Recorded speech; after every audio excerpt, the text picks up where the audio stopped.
and welcome into episode 2 of Meet the Rams Home Run Alley. We are joined here by head coach Bobby Garza. I'm your host, James Trietley. Bobby, how you doing? We're doing great. We're 6-0, so I can't complain. Yeah, you talked about 6-0. It feels like just a couple weeks ago we were getting ready for opening weekend, and gosh, we had opening weekend. We had great weather. We had bad weather. We had an ice storm throughout the week. You know, so much going on. But the best thing about it, 6-0 to start the season. Go ahead and talk about that early success and what's clicking for these guys. Sure. Well, first off, this is a very relentless team. They've done a really good job of answering any challenge that we've put in front of them. They did a great job of answering the weather.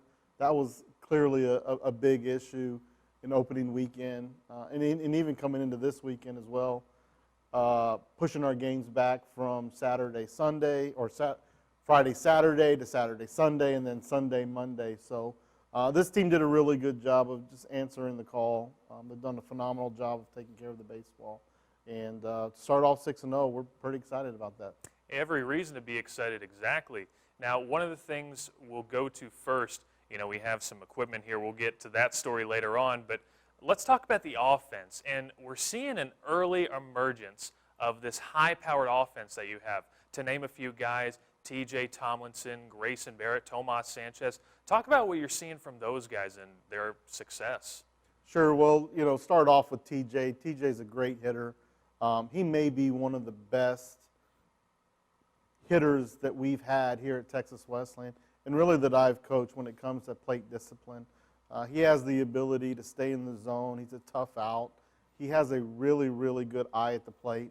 So just when it comes to trying to pitch him effectively, and it's really trying to get him to have weak contact, he does a really good job of combating that and taking good pitches. And then when the pitcher makes a mistake, he does a really good job of putting a barrel on it. And then when pitchers try to sneak a fastball in on him, he'll yank it down the line for a 2-run home run. So, you know, TJ is kind of our catalyst of our offense. When he gets on the bases, he creates havoc. He provides a lot of energy to our offense. And, you know, Grayson Barrett's been here since his sophomore year. So he's been in our system for a while now. And what Grayson's really doing a good job this year is staying within the zone, swinging at strikes, and not really expanding. Now, Grayson has the ability to really be the conference player of the year. He's that talented. And if he can stay in the zone and take good pitches and take advantage of mistakes, he has the ability to really put a charge into a baseball to come up with a lot of extra base hits. Tomas is a very professional type of hitter, very professional type of player.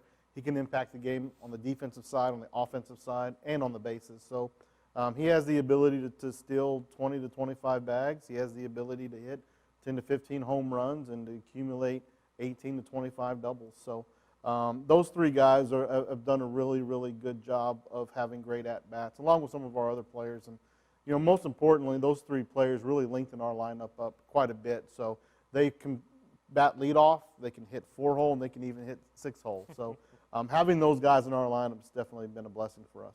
Those guys have been at the top of your order throughout the season so far. And then you look at the rest of your lineup, and there's just so much to look at. I mean, there's so many guys that are really just producing. Everything's rolling on all cylinders. Now, going from the offense to the pitching side, we've seen some really good pitching performances so far. Morgan McLeod had a couple good outings. Cade Barron has come in, the freshman, and really dominated. Sutton Tidwell this past weekend, we saw him perform. Talk about what you're seeing from him and Coach Shopik, your pitching coach. What are you guys talking about with those guys and their success? Same type deal when it comes to the offense. They've really commanded the zone really well on the mound. When they want to expand the zone, those guys have been able to expand the zone and create weak contact or swing and misses. So some of the things that we're working with our pitching staff is to do whatever we can to get the first 2 out of 3 pitches to be strikes. So, you know, the statistics show that when a player has 2 strikes on them, when a hitter has 2 strikes on them, that their batting average, their ability to put the ball in play, their ability to have hard contact is significantly lower than when they're in advantage count. So those 3 guys, and along with our entire pitching staff, has done a really good job of throwing 2 strikes within their first 3 pitches. One of the things that we're working on that we need to get better at this coming up week is working harder and doing a better job of getting the leadoff guy out of the inning. And we looked at the stats going back over the last 2 weekends. And out of all the runs that we've given up, there was, I believe it was about 45% of the runs that we gave up came off the leadoff batter getting on base. So we're going to do a better job of working to get the leadoff guy out. And then probably the most important stat is winning the even count. So when we're 0-0, we got to go 0-1. When we're 1-1, we have to go 1-2. When we're 2-2, we've got to work to get a strikeout or a ball put in play or recorded out. So as long as we can win the even counts from a pitching staff, we can get the leadoff guy out on every inning, and we can maintain 2 strikes within our first 3 pitches. Our pitching staff has a chance to be really, really good. And that's not even bringing in talent to the equation, velocity to the equation, or any of that. It's just pure, this is who we are, this is how we're going to work, and we know that it's going to be successful for us if we can do those 3 things. We've seen that early success already, and it's just very impressive to see that early on. Now, let's look forward to this weekend. The 3rd annual Cajun Collision. You're going to be a part of it. 1 of 5 teams in the Sooner Athletic Conference. Talk about that process, if you could, when you got invited there, what that means to kind of be there. Yeah, the guys out in Louisiana, and they've done a phenomenal job of putting this together. Sterlington, the city of Sterlington, the city of Monroe, they've done a really good job of putting together this showcase tournament style event where majority of the teams within the last couple of years have been in the top 25 or receiving votes. So it's a very competitive event going on this coming up weekend, and we're excited to be a part of it. We were asked to be a part of it last year, but due to some scheduling conflicts, we weren't able to participate, and we just made a commitment for the 24 season. So we'll be there this year and also next year as well. So it's definitely a competitive event. We're going to be able to see teams from the East Coast, from the north, from the east as well, from the west. So really from all over, teams that we typically won't be able to see during a normal season. So we're looking forward to this event. We want to show well. We want to show that Texas Wesleyan baseball is a program that has a chance to do something special this year. And that Cajun Collision kicking off on Friday. 4 games you'll play this weekend in Louisiana. Now, this is your first road series of the season. Now, the road series can be a little bit difficult, and some of these guys, this is their first chance at the college level getting a road series. What do you have, like, advice-wise in your coaching staff? Talk to these young guys going on the road for the first time. Yeah, nothing. Absolutely nothing. So, no, they know what's at stake. They know what's in front of them. They know that the next 8 games that we play are going to be against competitive teams. The next 8 games that we play will be against teams that are in the top 25 or competing to get into the top 25. So they understand what's in front of them. But also our team we have some really good leaders on this team. Carson Chaney is one of them. Really all of our catchers, but more so Carson Chaney and Grayson Barrett. So those guys really take charge, and having players like that allows us to really just sit back and really just drive the vans, get them from point A to point B, and let the boys go play. So we have some leaders on this team that will really take charge of when we go on the road and the things that we need to do to be successful. So, really not much needs to be said. It's just another day. It's just another game. And instead of us batting second in the inning, we get to bat first. So we're excited to get out there and really for the young kids, young players that haven't been on a road trip, we're excited to get those guys out there as well and get them away from home. It's funny, you talked about Carson Chaney, and I had the chance to speak to him this weekend. He kind of had that same mentality, one day at a time, one pitch at a time, and he's just got that overall confidence in being able to do what he does. So going into, you have this road series, it won't be long. You'll come home the following weekend, and we have what they're calling the Texas Roundup. Now, that's a Friday matchup, doubleheader, against the Masters University from California. And then you have a Sunday game against Baker University from Kansas. What's the story behind this, the Texas Roundup, and what can fans expect from this? Yeah, it really is a roundup. We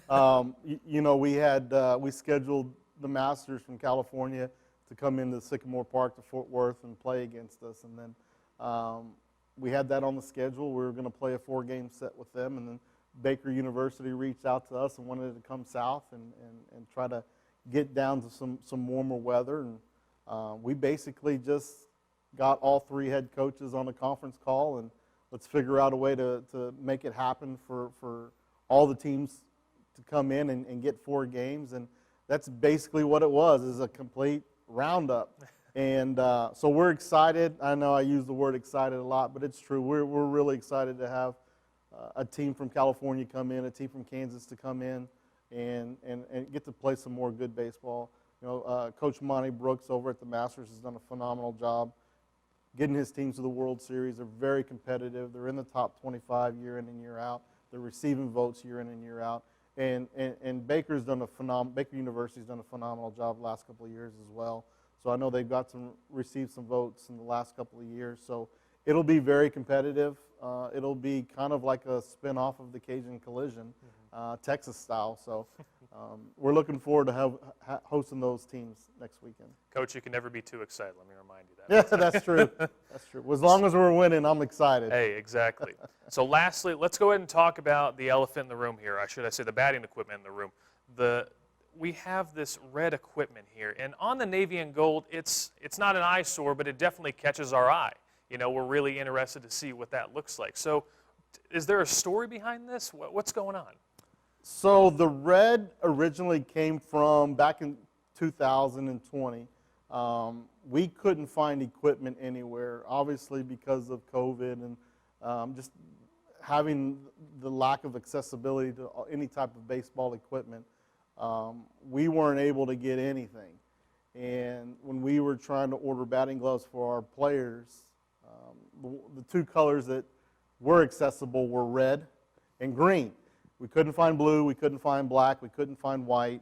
We even tried to get yellow, we couldn't find yellow anywhere. They said we had red and we had green. And our first initial thought was that's not going to work. And then about 2 weeks later, one of our players was wearing red batting gloves and a red elbow guard from his previous college. And we looked at it and we thought, man, that looks kind of cool. So going into this year, we wanted to transition and start a tradition, an offensive tradition that is something that the boys can really grab a hold to, something that they can feel as it's their own. So we went ahead with the red, and we have a little acronym that goes into why we're wearing red. We want to be aggressive at the plate. We want to link up together, right? So we know that if we can link up as an offense, we're going to be pretty powerful. We're going to be tough outs. So we wanted to provide energy from an offensive standpoint. If we can hit a double and get to second base, and then we can continue to trade places with the runners. So we knew that from our offense can provide a lot of energy. We wanted to be relentless at the plate as well, kind of like T.J. Tomlinson's tough out, understanding what the our job are supposed to be during a particular at-bat. So we wanted to be relentless at the plate, and then we wanted to trust each other. We have to know that our players will trust each other. They have to know that they can trust each other in any situation, whether it be practice, whether it be getting extra work before practice, after practice, on the weekends, that we can all trust each other. So that's kind of our alert system. And, alert, you think of red. Mm-hmm. So it all kind of tied together from a funny, weird situation of not being able to get equipment to being able to have this alert system. So it's been something fun. Our players really enjoy it, and we've provided this equipment for our offense. That's a fun way to kind of look at things, the offense being kind of on red alert, the danger whenever they come to the plate, when they're on the base paths, every bit of it. So that's a fun way of kind of looking at it and making a situation that, hey, you didn't get what you wanted, but still, now let's turn it into something and make it ours. Definitely. Yeah. All right, well, that wraps up Meet the Rams, Episode 2. You'll be able to catch the Rams this weekend for the Cajun Collision, but they'll come back home the following week. We talked about the Texas Roundup. For now, head coach Bobby Garza of the Texas Wesleyan Rams, I'm James Trietley. Have a good one.